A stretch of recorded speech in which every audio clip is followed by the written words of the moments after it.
Balini za sasa hivi. Leo kuna somo ambalo nataka tujifunze, tupate uelewa pamoja kuhusu sababu inayopelekea mtoto kuzaliwa huko kitovu kikiwa kimejifunga kwenye shingo. Kuna mara kadhaa mama mjamzito anaenda kufanya kipimo cha ultrasound.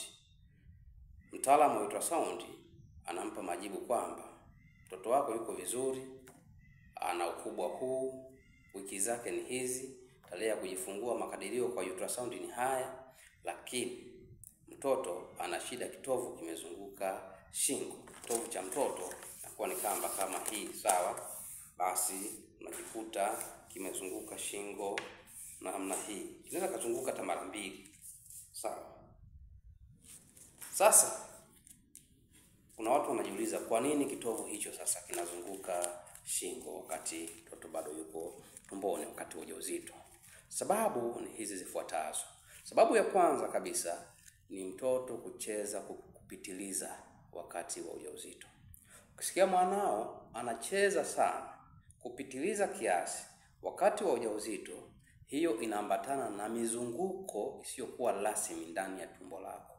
Sasa ile mizunguko anayokuwa anaifanya mtoto, mara hamia kulia, mara hamia kushoto, mara iname chini, mara inuke juu, inaweza ikapelekea kitovu kikazunguka katika shingo la mtoto. Sababu ya pili ni uwepo wa maji mengi kupitiliza ndani ya chupa ya uzazi.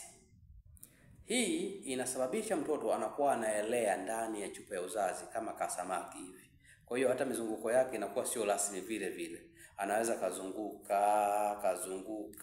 kazunguka. Sasa ile mizunguko anakuwa anaifanya ndani ya mji wa mimba inasababisha kitovu kinazunguka ndani, kinazunguka nini? Shingo. Kinaweza kuzunguka shingo, lakini pia kikazunguka mpaka na tumbo, tunaita nocho cord.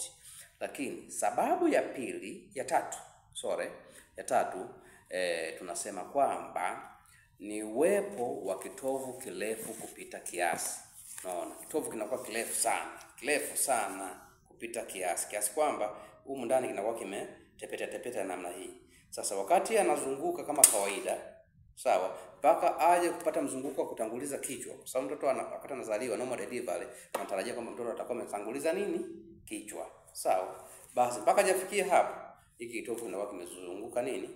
Shingo mara kadhaa. Hizo ni sababu tatu ambazo zinaweza kusababisha kitovu kikazunguka shingo ya mtoto. Sasa kama umenisikiliza vizuri, hizi sababu zote ni sababu ambazo daktari wala mama hawezi kuzizuia. Ni sababu za kimaumbile. Kwa hivyo ni vizuri sasa tuwe na mazoea ya kufanya vipimo vya ultrasound wakati wa ujauzito, ili tuweze kujua ni namna gani tutaweza kukusaidia wewe mama wakati wa kujifungua, utupitie njia gani, kama ni operation au kuzaa kawaida. Kitovu kikizunguka shingo, unaweza ukazaa kawaida. Inategemeana ni kwa namna gani kimelizunguka shingo, mara moja, mara mbili, mara tatu, na kiwango kingine cha kitovu kilichobaki ndani ya mji wa mimba.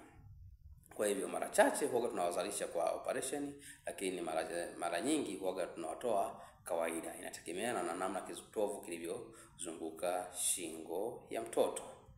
Nikukaribisha kuendelea kufuatilia YouTube channel yangu ya Wajawazito TV. Subscribe hiyo channel ili uweze kupata video zingine nyingi sana ambazo zinakuwa zikiendelea kuwekwa katika YouTube channel hiyo. Sio video zote naziweka Facebook katika akaunti yangu ya MD Festo Mnyiriri Babu. Zingine huwa naziweka tu kule kwenye YouTube moja kwa moja. Kwa hivyo kama unahitaji kupata elimu, kupata fursa ya kujifunza mambo mengi sana yanayohusu afya ya uzazi, karibu katika YouTube channel yangu. Utaweza kupata maarifa mengi zaidi na utapata uelewa na kuendelea kufundisha watu wengine ili wapate uelewa kuhusu mambo mbalimbali yanayohusu afya ya uzazi na afya ya mjamzito. Asante sana na karibu sana.